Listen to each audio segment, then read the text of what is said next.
Here's your check. 25% tip is included. What the fuck? 25% tip? Bro, America sucks. You didn't really do anything. You're lucky, 25%'s on the low end. Oh, thank you. Yeah, of course. Hey, buddy. Tip? Tip for what? It's America, we tip here. I would have opened it myself. I didn't know I have to tip you every time you open a door. Excuse me, mate. How do I get to Brooklyn from here? All right, you're gonna take the 2 over there, downtown. Thank you so much, mate. You're a legend. Yeah. What's that?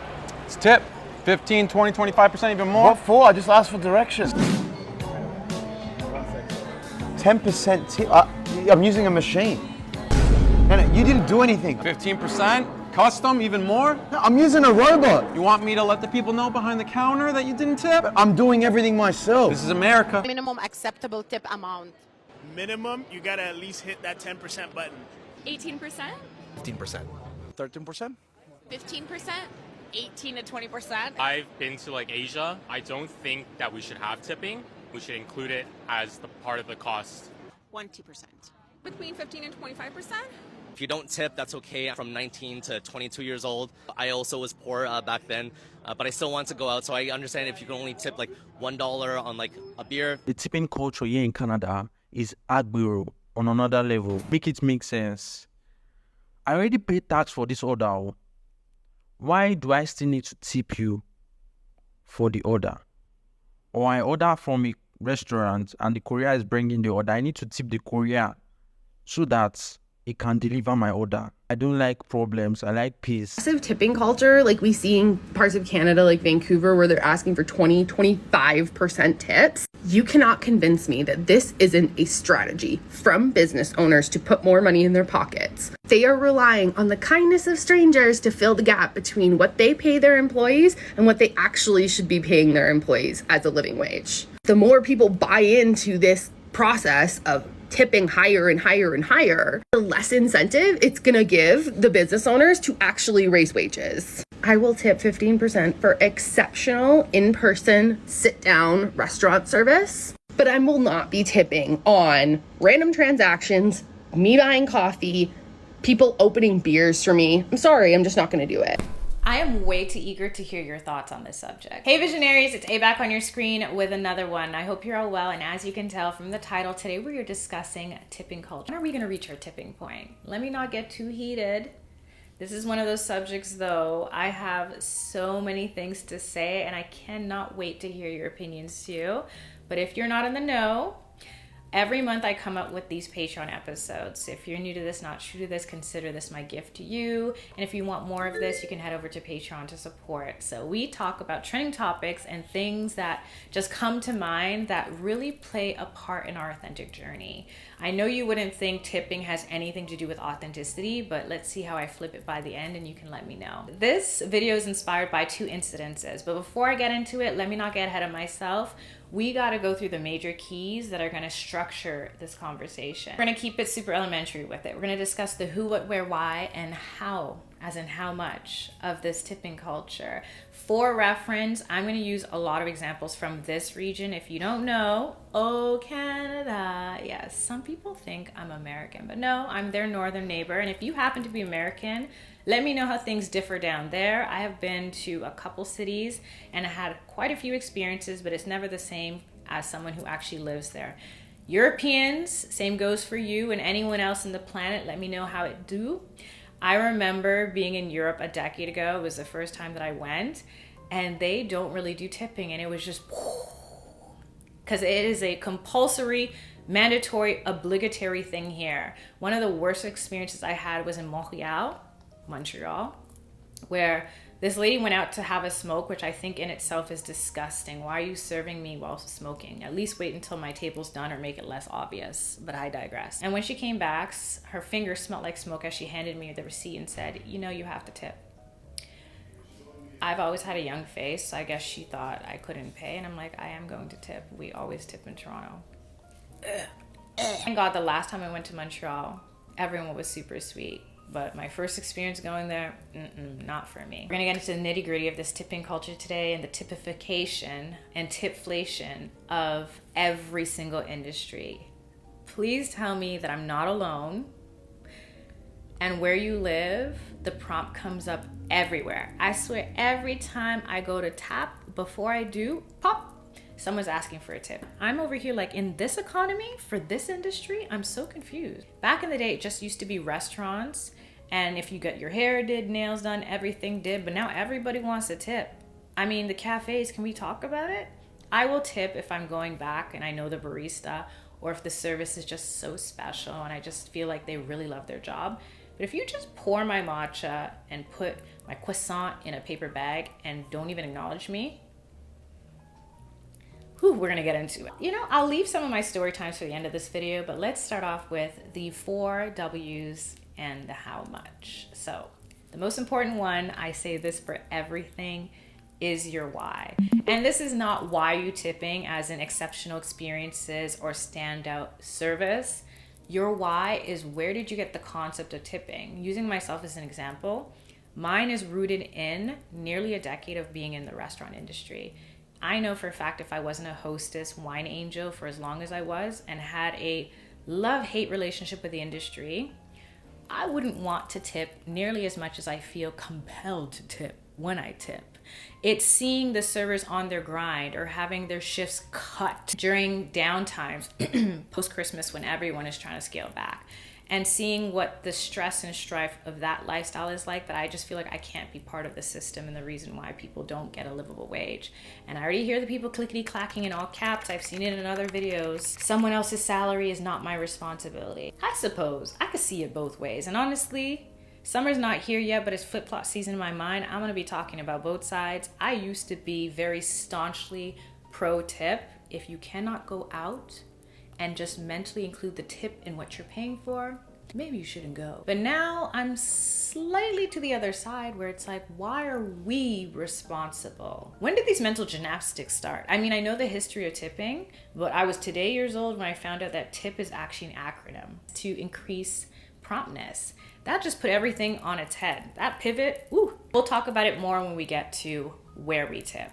But your why says so much about who you are when it really shouldn't. Why is it almost like a morality clause whether you tip well or substantially for somebody else's effort? And why is tipping also a they deserve it or they don't deserve it, depending on which industry or how that person shows up to you? And let's not even get into the disparity, because you know what? The front of house does not look like the back of house, and the back of house doesn't always make tips, but sometimes they get a little thing called tip out. Not to be confused with a pool, which I know a lot of you probably already know about, and that is if 2 bartenders are working, at the end of the night, they'll split the costs. Or if, you know, a bubble tea maker, a stripper, at the end of the day, all the funds come together, you separate it evenly based off of how many hours you worked versus just you getting this section of tables, or you just making this bubble tea, or you just flipping it and making it twerk, whatever the industry is. Tip out is way more insidious than that. Pretty much it's paying up to 9%, I've seen that in most places I've worked at, to the house. It could be 2% to the owners, 2% to managers, it could be 1 or 2% to bussers, 1% to hostesses, and you get the drift. So when you think about it, if they have to pay that percentage, whether or not you or I that goes there to eat, to drink, to kiki, then basically if we decide we're not going to tip because we don't got it or we don't think they deserved it, they have to pay for our table. I mean, that's a good way of ensuring good service, because if you're not good and you didn't earn it, you literally have to pay. But in other ways, if we just don't feel generous that day, or we really have no business being out because we can't afford what we ordered, much less the tip that is expected, which is its own incident on top of it, then somebody else has to suffer the consequences. And I don't think that is fair. I almost want to agree with the European model of no tips. I mean, if you really want to press it, I have been like, sorry, I know you don't take tips here, but your service was so exceptional. Is it okay if I give you a little? Somebody's like, no, but thank you for the gesture. Or, oh, okay, thank you, you know? But I like this idea of it's not expected the way that it's expected here. Since this is the Authentic Podcast, it has been on my mind how masterful of a mind mess it has been to make tipping as inclusive as it is into our daily lifestyle. That's all I'm gonna say for now. I don't think we should quantify ourselves by how much someone decides to bestow upon us when they come in and they tip us. Nor do I think we should have the superiority complex because we are more established or more educated than someone who works in the restaurant. I was on my way out of university when I started working at a restaurant, and it helped me pay off my student loan in less than 3 years, helped me travel around the world. And as much as I hated almost every minute of it, can't even lie, I have a deep sense of respect for anyone who does it because it is a thankless job, high stress, very much derogatory in many ways than one. And as much as it can be fun and kiki and you feel like you're part of the party depending what part of the industry you're in, it can also set you up for bad patterns. But I'll leave it where it lay for today. Especially in a place like Toronto where so many people adhere their sense of worth and sense of self by where they work and what they do, I could tell you so many stories, and maybe if you want, I'll do a completely different video of my experiences being an executive assistant versus previously working in restaurants, retail, or in fitness. And each industry gets a different response, and it's just like, I'm the same person evolving and becoming better. It's just a story for another day. There's so many complexities here when it comes to tipping culture, especially in Ontario. For the sake of keeping this a little less zoomed in, we're gonna move on to what. What is tipping? Tipping is supposed to be something that is a reward in many cases. It's a reward whether someone brings your food and doesn't eat the fries, or drops you home safely from a rainy day at the airport. It could be someone who is a specialist in their field providing a service. But even when you think about what is tipping, taking it back to its origins, it's meant to supplement lower than a minimum wage. So it kind of put the onus on us as a consumer to pay for what the employer didn't want to pay. And that's where we get into this jaded gray area, because why am I now responsible for the fact that the restaurants don't want to pay for the highest expense in any industry, which is the labor? So when I was doing research for this video, I contacted my bestie, ChatGPT, and I asked, what is the minimum wage in Ontario? And it said $17.20. I was like, ooh, I think I was 14 years old and it was $7.25. Wait, what is a livable wage in Toronto? $26. Sounds about right. Why is it $26? What is the city offering? Let me not go there. What I was interested to know is what the server minimum wage was. And to my surprise, at some point it switched and flipped, and servers make the same minimum wage as everybody else. So there goes the floor from beneath my feet, just like a trap. Now that I know they're making the same as everybody else, I don't know. I actually don't know yet. When you think about what is tipping, is it something that we're doing to ensure service? So say when you tip before you get your coffee, you tip before the mechanic finishes fixing your car. Or is it something that you tip after when the service is complete, like your dry cleaning, or when you get your hair done, nails done, everything did? What is the purpose of tipping for you? Because that says more about the societal structure we've created by allowing this typification to take over everywhere, as much as it is about our personal interest in what we value. Moving on to when do you tip? As I've alluded to throughout this video, everybody's asking for a tip here in Toronto. I don't know when it became like this, a city of beggars. I'm playing. There's been a few places where the prompt has popped up and I'm like, here too? What? And I've said no tip because there's no way that this service that for however long did not require a tip for these people to live now requires a tip. It's not a service-based thing. It's not based on merit or exceptionality. So why are you asking for a tip? I don't get it. When we talk about the psychology of tipping, even the process of tipping is a psychology game. When I think about going to my local cafe, a lot of them have the tablet screen that they switch and swivel so you can tap. And it starts off at 20% for you to put a croissant in my paper bag. I mean, if I've gone back and seen the same barista, or it's someone who's really pleasant and seems to love what they're doing, I will throw a couple coins. But just to do a 1-2,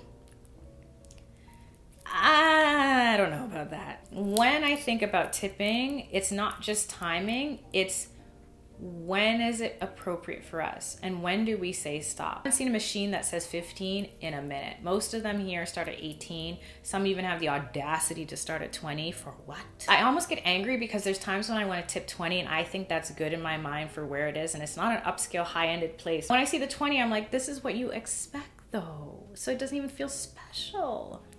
I feel like they're taking away my feeling of I did that.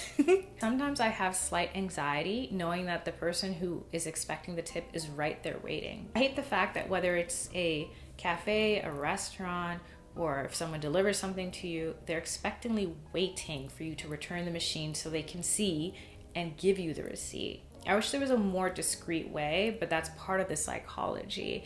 To make matters worse, in my case, being legally blind, I have to zoom in so that I press the right thing. So that puts an even longer time gauge between when they give me the machine and when I pay for the thing. It's like, back when I could see better, I would do the math. So it didn't matter what the prompt said and how much percent equated this. I would do the math in my head so that I would give what I knew I wanted to give. But now with the way my vision has deteriorated and the way the world is so fast paced, I don't have time for that. So I just zoom in, see what my options are, and click and hope for the best. Whether or not you have a good experience, there's still that kind of feeling at the end where, I don't know. I can't really explain it with words. If you have a better way to describe it, you know where to leave it. Now this is where things get a little fun. Where, as I mentioned, in Toronto, everywhere is asking for a tip. Places that it doesn't even make sense. And I want to know, where's the strangest place you've seen a tip prompt come up? I can't even tell you because there's been so many experiences in my case, so I'd love to hear yours. If we just use some of the classic examples, a lot of us will agree that the restaurants, tipping is okay. But is tipping okay when you're doing takeout versus delivery?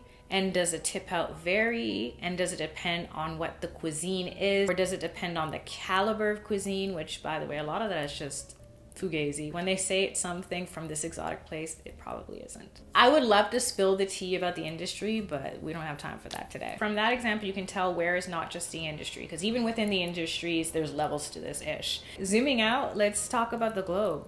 When I've gone to Europe, every time, tips have not been expected. When I go to the States, that is not the case. Some trips I'm planning to go on this year, it's a faux pas to tip. It's actually disrespectful, and I have to keep that in mind. It really goes to show that the way that we see society, and more importantly ourselves, is ingrained in us on so many levels. Finally, how much? I usually tip 15% if you just do your job. 18% if you do a good job, and if you made this experience an experience, 20 to 25%. When I'm doing services like nails or hair, I generally tip 15 to 18%. Now that I know that servers don't make less and I don't need to tip them more, and the real minimum wage is the minimum wage for everybody, this video is actually inspired by last weekend. So I went on a date, and it was a place that was packed up, definitely overbooked. Restaurants really do that. We had a reservation at 8. We did not sit down until 8:35, 8:40, and our food came at 9:20. Drinks came at 9:30. Now me, I try to keep it low key, calm, cool, collected, but honestly, my date, not the same. He tells me he only gave 10%. What? I wanted to scurry out of there, honestly. That's when he explained to me the machines start at 21%. I said, 21%? Where they do that at? Why so exact? 21, not even 20. Even though they had us waiting as long as they did, chef's kiss. So good. I don't know if it's worth the wait. Probably won't go back on a weekend. He was of the mindset that we shouldn't have to wait that long for a drink. I'm trying to rationalize there's only one bartender. The line is literally out the door on a cold night.